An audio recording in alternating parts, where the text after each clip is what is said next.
CSC digital સેવાના માધ્યમથી તમે પાન કાર્ડ માટે નવી અરજી કઈ રીતે કરી શકો છો. કોઈ પણ કસ્ટમર આવ્યું હોય તેના આધાર કાર્ડમાં ફોન નંબર લિંક ના હોય તો તમે ફિંગરપ્રિન્ટના માધ્યમથી તમે એનું નવું પાન કાર્ડ બનાવી શકો છો. એના માટે તમારે સૌથી પહેલાં તમારું જે ક્રોમ બ્રાઉઝર હોય તેને ઓપન કરી લેવાનું રહેશે. ક્રોમ બ્રાઉઝર ઓપન કર્યા બાદ અહીં આગળ તમારે સૌથી પહેલાં તમારું જે ડિજિટલ સેવા પોર્ટલ હોય તેના માટે અહીં આગળ આપણે સીએસસી ડિજિટલ સેવા સર્ચ મારીશું. ત્યારબાદ અહીં આગળ ડિજિટલ સેવા પોર્ટલ સૌથી પહેલાં દેખવા લિંક મળી જાય ત્યાં ક્લિક કરીશું. ત્યારબાદ અહીં આગળ આપણે લોગિનના બટનમાં ક્લિક કરીશું. લોગિનના બટનમાં ક્લિક કર્યા બાદ અહીં આગળ તમારે સીએસસી આઈડી અને પાસવર્ડ નાખવાનો છે. સીએસસી આઈડી અને પાસવર્ડ નખાઈ ગયા બાદ નીચે તમારે જે કેપ્ચા કોડ આપેલો છે, જે બોક્સમાં આપેલો છે તેવો જ બેઠો કેપ્ચા કોડ તમારે નાખવાનો છે. ત્યારબાદ અહીં આગળ તમારે નીચે સાઇન ઇનના ઓપ્શનમાં ક્લિક કરીશું. સાઇન ઇનમાં ઓપ્શનમાં ક્લિક કરશું એટલે જે આપણું સીએસસી પોર્ટલ હોય એ લોગિન થઈ જશે. લોગિન થઈ ગયા બાદ અહીં આગળ તમારા સર્ચના ઓપ્શનમાં ક્લિક કરવાનું છે. ત્યાં આગળ તમારે એનએસડીએલ સર્ચ મારવાનું છે. એનએસડીએલ જેવું જ તમે સર્ચ મારશો એટલે એનએસડીએલ પાન સર્વિસ એ નામનું એક પોર્ટલ જોવા મળશે. ત્યાં આગળ ક્લિક કરીને ત્યાં આગળ તમને એક પોર્ટલ ખુલી જશે. આ પોર્ટલની મય લોગિન વિથ ડિજિટલ સેવા કનેક્ટમાં ક્લિક કરવાનું છે. લોગિન વિથ ડિજિટલ સેવા કનેક્ટમાં ક્લિક કરશો એટલે અહીં આગળ તમારે સૌથી પહેલાં પાન કાર્ડ બનાવવાનું પેજ ખુલી જશે. તો અહીં આગળ સ્કેન બેઝ ઈ સાઇન પસંદ કરવાનું. પછી અહીં આગળ Indian citizen, individual, physical PAN card એ પસંદ કરવાનું છે. અને ત્યારબાદ અહીં આગળ તમારે નીચે જે નેમ નાખવાનો જે ઓપ્શન આવે છે ત્યાં આગળ તમારે આધાર કાર્ડ પ્રમાણે નામ એન્ટર કરવાનું છે. તો અહીં આગળ તમારે આધાર કાર્ડ પ્રમાણે જેવું આધાર કાર્ડમાં નામ હોય, જે કસ્ટમરનું આધાર કાર્ડમાં જે નામ હોય તે જ અહીં આગળ તમારે એન્ટર કરવાનું છે. તો અહીં આગળ નામ એન્ટર થઈ ગયા બાદ અહીં આગળ જે કસ્ટમરની જે જન્મ તારીખ હોય, જે આધાર કાર્ડમાં હોય તે રીતના અહીં આગળ તમારે જે જન્મ તારીખ એન્ટર કરવાની છે. તો અહીં આગળ આધાર કાર્ડ મુજબ આપણે જન્મ તારીખ એન્ટર કરીશું, જે આધાર કાર્ડમાં છે તેવી જ.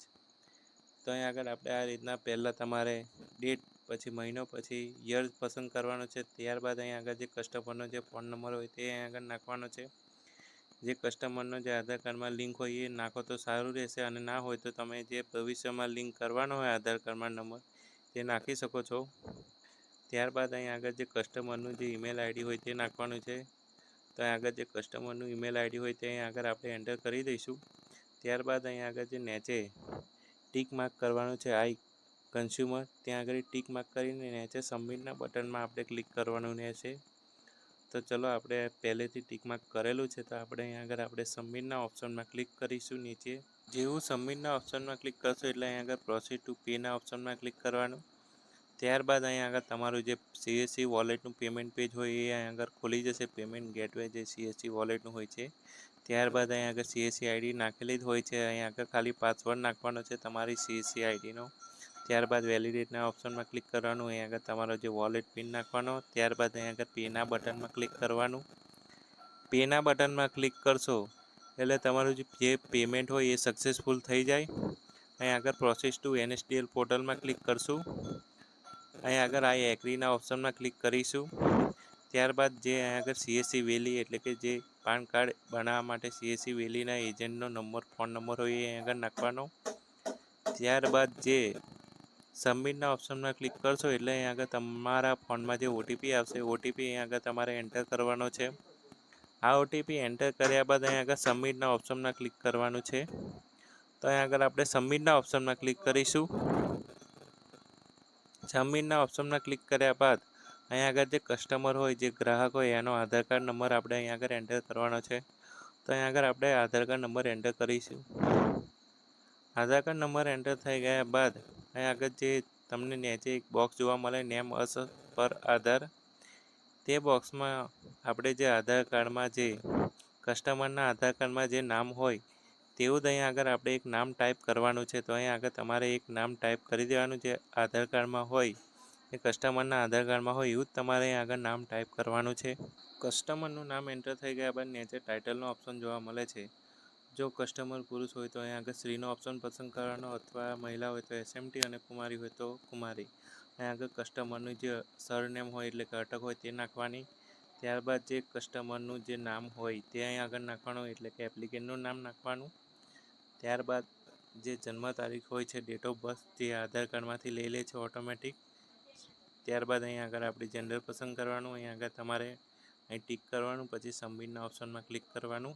આગળ જેવું તમે સબમિટના ઓપ્શનમાં ક્લિક કરશો તો અહીં આગળ તમારા પાન કાર્ડમાં કયું નામ છપાનું છે તે બધું બતાવશે. પછી તમે બીજા નામે જાણો છો એ બધું પૂછશે તો અહીં આગળ નો કરી દેવાનું, પછી નેક્સ્ટના બટનમાં ક્લિક કરવાનું છે. કસ્ટમર હોય એની પાછળ જો માતાનું એકલું નામ લાગતું હોય તો યસ કરવાનું, જો ફાધરનું નામ લાગતું હોય તો અહીં આગળ નો કરવાનું. અહીં આગળ ફાધરનું નામ લાગે છે એટલે નો કરીશું. અહીં આગળ આપણે જે ફાધરનું સરનેમ લખીશું, અહીં આગળ ફર્સ્ટ નેમમાં જે ફાધરનું જે નામ હોય તે લખીશું, જે કસ્ટમરના જે ફાધર છે તેમનું. ત્યારબાદ અહીં આગળ જો ફાધરનું મિડલ નેમ હોય તે પણ લખી શકો છો. ત્યારબાદ અહીં આગળ ફાધરનું જે સરનેમ હોય એટલે કે અટક તે પાછી એન્ટર કરીશું. ત્યારબાદ સેમ બેઠું જ આપણે જે ફાધરનું જે નામ હોય તે એડ કરીશું અહીં આગળ. આ રીતના આપણે જે ફાધરનું નામ હોય તે અહીં આગળ લખી દઈશું. ફાધરનું નામ લખાઈ ગયા બાદ અહીં આગળ જે કસ્ટમરના જે માતાજી હોય એટલે કે માતાનું જે નામ હોય એ આગળ નીચે નાખવાનું આવે છે. તો અહીં આગળ જે માતાનું જે સરનેમ એટલે કે અટક હોય તે અહીં આગળ લખવાની. ત્યારબાદ જે માતાનું નામ હોય તે અહીં આગળ ટાઈપ કરવાનું છે. તો અહીં આગળ આપણે માતાનું નામ ટાઈપ કરીશું. માતાનું નામ ટાઈપ થઈ ગયા બાદ નીચે પાછું જ આપણે જે ઉપર જેવું નામ ટાઈપ કર્યું એવું જ પાછું માતાનું નામ ટાઈપ કરવાનું છે. તો અહીં આગળ જે માતાનું જે સરનેમ છે તે ટાઈપ કરીશું. ત્યારબાદ અહીં આગળ જે માતાનું નામ છે તે અહીં આગળ ટાઈપ કરીશું. ત્યારબાદ અહીં આગળ પાન કાર્ડમાં કોનું નામ પ્રિન્ટ કરવાનું છે તે નીચે પૂછે છે. તો અહીં આગળ આપણે ફાધર નેમ પ્રિન્ટ કરવાનું છે તો અહીં આગળ ફાધર નેમ પર ટીક રહેવા દઈશું. ત્યારબાદ અહીં આગળ નેક્સ્ટના બટનમાં ક્લિક કરીશું. જેવું જ આપણે નેક્સ્ટના બટનમાં ક્લિક કરીશું એટલે કસ્ટમરનો હોદ્દો શું છે, કમાય છે શું, સેલેરી છે કે નો ઇન્કમ, ધંધો કરે છે એ પૂછે. તો અહીં આગળ આપણે નો ઇન્કમ સિલેક્ટ કરીશું. કેમ કે કસ્ટમર કંઈ પણ અત્યારે કામ નથી કરતા એટલે રેસિડન્ટ આપણે પસંદ કરીશું. ત્યારબાદ અહીં આગળ જે કસ્ટમરનું એડ્રેસ હોય એ અહીં આગળ ટાઈપ કરવાનું છે. તો અહીં આગળ જે રીતના એડ્રેસ ટાઈપ કરવાનું એ કરી દેવાનું. પહેલાં આપણે ફ્લેટ નંબર, ઘર નંબર તમારે અહીં આગળ બોક્સમાં નાખી શકો છો. એની સાથે સાથે ફરિયાનું નામ પણ નાખી શકો છો. તેના બાજુવાળા બોક્સમાં તમે નેમ ઓફ વિલેજમાં તમે વિલેજ બિલ્ડિંગનું નામ પણ નાખી શકો છો.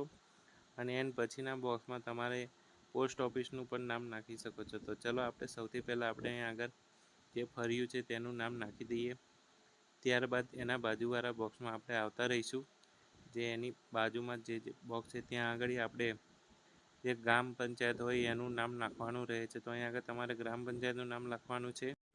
તો અહીં આગળ ગ્રામ પંચાયત ના લાગતી હોય તો અહીં આગળ તમે બિલ્ડિંગનું અથવા બિલ્ડિંગનું નામ પણ નાખી શકો છો, અપાર્ટમેન્ટનું પણ નામ નાખી શકો છો. એના બાજુવાળા બોક્સમાં અહીં આગળ આપણે જે પોસ્ટ ઓફિસ હોય છે જે કસ્ટમરની તે પોસ્ટ ઓફિસનું પણ નામ અહીં આગળ બાજુમાં નાખવાનું આવે છે. ત્યાં આગળ જે કસ્ટમરની પોસ્ટ ઓફિસ લાગતી હોય તે અહીં આગળ પોસ્ટ ઓફિસનું નામ ટાઈપ કરી દેવાનું. ત્યારબાદ જે નેક્સ્ટ નંબરનું જે બોક્સ છે ત્યાં આગળ જે કસ્ટમરનો તાલુકો લાગતો હોય એ તાલુકાનું નામ આપણે અહીં આગળ ટાઈપ કરવાનું છે. જે કસ્ટમરનો તહેસીલ તાલુકો લાગતો હોય પછી આગળ ટાઉન, સિટી એટલે કે ડિસ્ટ્રિક્ટ, તો અહીં આગળ આપણા જિલ્લાનું જે નામ હોય એ અહીં આગળ ટાઈપ કરવાનું છે. તો આપણે અહીં આગળ જે જિલ્લો લાગતો હોય તે અહીં આગળ આપણે ઇન્ડિયા કન્ટ્રી સિલેક્ટ કરવાની છે. તો અહીં આગળ આપણે જે ઇન્ડિયાની કન્ટ્રી જે કસ્ટમરને લાગતી હોય, જે ઇન્ડિયામાં રહેતા હોય તો ઇન્ડિયાના કસ્ટમર, તો અહીં આગળ આપણે ઇન્ડિયા પસંદ કરી લઈશું. તો અહીં આગળ ઘણી બધી કન્ટ્રીઓ જોવા મળે છે. તો અહીં આગળ આપણે ઇન્ડિયાની કન્ટ્રીનો ઓપ્શન સિલેક્ટ કરીશું. ત્યારબાદ કસ્ટમરનું કયું રાજ્ય લાગે છે તે પસંદ કરવાનું. ત્યારબાદ અહીં આગળ જે કસ્ટમરનો પિનકોડ લાગતો હોય તે ટાઈપ કરવાનો છે. ત્યારબાદ નીચે આવતું રહેવાનું અહીં આગળ ઓફિસ એડ્રેસ નાખી શકો છો. ત્યારબાદ અહીં આગળ નોના ઓપ્શનમાં ક્લિક કરવાનું છે. તો અહીં આગળ ઓફિસ એડ્રેસ નાખવું હોય તો નાખી શકો છો. નેક્સ્ટના ઓપ્શનમાં દબાવશો અહીં આગળ તમારું જે એરિયા કોડ પૂછવા માટે તો અહીં આગળ તમારે ઇન્ડિયન સિટીઝન પસંદ કરવાનું અને જે કસ્ટમરનો જે જિલ્લો લાગતો હોય એની મેઇન સિટી હોય તે સિટી અહીં આગળથી પસંદ કરી લેવાની. તો અહીં આગળ પંચમહાલ જિલ્લાની ગોધરા સિટી લાગે છે તો અહીં આગળ આપણે ગોધરા સિટી પસંદ કરી લઈશું. ત્યારબાદ અહીં આગળ વ્હાઇટ લીટીમાં આપણે ક્લિક કરશું એટલે આપણા જે ઉપર ઓટોમેટિક જે કોડ હોય એરિયા કોડ આવી જશે. ત્યારબાદ નેક્સ્ટના ઓપ્શનમાં ક્લિક કરવાનું. ત્યારબાદ આપણે બધામાં આધાર સિલેક્ટ કરી લઈશું. Proof of identity, proof of address અને પ્રૂફ ઓફ ડેટ ઓફ બર્થમાં આપણે બધામાં આધાર કાર્ડ સિલેક્ટ કરીશું. ત્યારબાદ નીચે તમારે જે તમારો ફોટો હોય એ સિલેક્ટ કરવાનો આવે છે. તો અહીં આગળ આપણો જે પાસપોર્ટ સાઇઝનો ફોટો હોય તે 50 કેબીની સાઇઝની અંદર હોવો જોઈએ તે આપણે અહીં આગળ આપણે સિલેક્ટ કરી લઈશું, ચૂઝ કરી લઈશું. ત્યારબાદ અપલોડના બટનમાં ક્લિક કરીશું. ત્યારબાદ જે સિગ્નેચર હોય એ પણ આપણે 50 કેબીની અંદર જ રાખવાની છે. પછી અપલોડના બટનમાં ક્લિક કરી અપલોડ કરી દેવાની અને જે સપોર્ટિંગ ડોક્યુમેન્ટની સાઇઝ છે એ 300 કેબીની અંદર રાખવાની. જે આપણે બધામાં આધાર કાર્ડ પસંદ કર્યું એટલે આપણું સપોર્ટિંગ ડોક્યુમેન્ટ એક જ હશે, આધાર કાર્ડ. ત્યાં આગળ આપણે આધાર કાર્ડ સિલેક્ટ કરી અહીં આગળ અપલોડના બટનમાં ક્લિક કરીશું એટલે આપણું જે ડોક્યુમેન્ટ હોય એ અપલોડ થઈ જાય. ડોક્યુમેન્ટ અપલોડ થઈ જાય એટલે અહીં આગળ જે જગ્યાએથી અપ્લાય કરતા હોય તો અહીં આગળ આપણે ગુગમ્બા પસંદ કરીશું. તમારે જે પ્લેસ લાગતું હોય, જે જગ્યાએથી અપ્લાય કરતા હોય તે જગ્યાનું અહીં આગળ નામ ટાઈપ કરી સબમિટના બટનમાં ક્લિક કરવાનું છે. સબમિટના બટનમાં ક્લિક કરશો એટલે એક નેક્સ્ટ પેજ ખુલશે. ત્યાં આગળ કસ્ટમરની જે બધી ડિટેલ અહીં આગળ જોવા મળી જશે. પ્રિવ્યૂમાં તમે શું ટાઈપ કર્યું બધું જોવા મળી જશે. જો તમારે કંઈ પણ એડિટ કરવું હોય તો તમે નીચે સ્ક્રોલ કરશો એટલે એડિટનું બટન દેખવા મળશે, તો ત્યાંથી તમે એડિટ કરી શકો છો. તો ચલો આપણે સ્ક્રોલ કરીને બતાવી દઉં. તો અહીં આગળ નીચે એડિટનું બટન છે એટલે પહેલા સ્ટેપથી આપણને પ્રિવ્યૂ કરાશે કે કઈ જગ્યાએ શું નાખેલું છે. તો અહીં આગળ આપણે જે નામમાં થોડો ચેન્જ કરીશું, કેમ કે અહીં આગળ આપણે થોડું નામ આધાર કાર્ડ પ્રમાણે કરીશું, જે પાન કાર્ડ ઉપર છપાવવાનું છે એનું. તો અહીં આગળ આપણે કટ કરીને પેસ્ટ મારી દઈશું. જે સરનેમ હોય એ આગળ લઈ આવીશું. ત્યારબાદ આપણે બધી ડિટેલ ચેક કરતું જવાનું, બરોબર હોય તો નેક્સ્ટ કરતા જવાનું. તો બધી ડિટેલ તો બરોબર છે, ખાલી નામમાં એકલી ભૂલ હતી એટલે આપણે નેક્સ્ટ જવા દઈશું. તમારે તમારી રીતના ચેક કરી લેવાની ડિટેલ બરોબર છે કે કસ્ટમરની એ બધું ચેક કરી લેવાનું. ત્યારબાદ નેક્સ્ટના બટનમાં આપણે ક્લિક કરવાનું છે. તો અહીં આગળ નેક્સ્ટનું બટન આપ્યું છે ત્યાં આગળ ક્લિક કરીને તમે બધી રીત ચેક કરતાં નેક્સ્ટ જતા રહેજો. એટલે નેક્સ્ટ જતાં તમારી બધી ડિટેલ તમને અહીં આગળ જોવા મળી જશે, શું બધું નાખતા જ્યાં છો તમે. ત્યારબાદ અહીં આગળ સબમિટના બટનમાં ક્લિક કરી દેવાનું છે. સબમિટના બટનમાં ક્લિક કરશો એટલે અહીં આગળ કન્ફર્મ મારશો એટલે તમારે કેવાયસી કરવાના 2 ઓપ્શન જોવા મળશે. એક તો તમે ઓટીપીથી કેવાયસી કરી શકો છો અને બીજું તમે કસ્ટમરના ફિંગરપ્રિન્ટની મદદથી કેવાયસી કરી શકો છો. તો અહીં આગળ બાયોમેટ્રિક બેઝ સાઇનના ઓપ્શનમાં ક્લિક કરીશું એટલે આપણે કસ્ટમરના ફિંગરપ્રિન્ટની મદદથી કેવાયસી કરીશું. તો જેવું જ આપણે ક્લિક કરીશું એટલે આપણને રીડાયરેક્ટ કરી દેશે આધાર કેવાયસીના પોર્ટલમાં. તો અહીં આગળ તમારે સૌથી પહેલાં આધાર કાર્ડ નંબર નાખવાનો છે અને જે આપણું મંત્રા ડિવાઇસ હોય, આપણું જે ફિંગરપ્રિન્ટ ડિવાઇસ તેને કનેક્ટ કરી લેવાનું છે. કનેક્ટ કરી દીધા બાદ અહીં આગળ આપણે રીસ્કેન કરવાનું એટલે આપણું ડિવાઇસ અહીં શો થાય.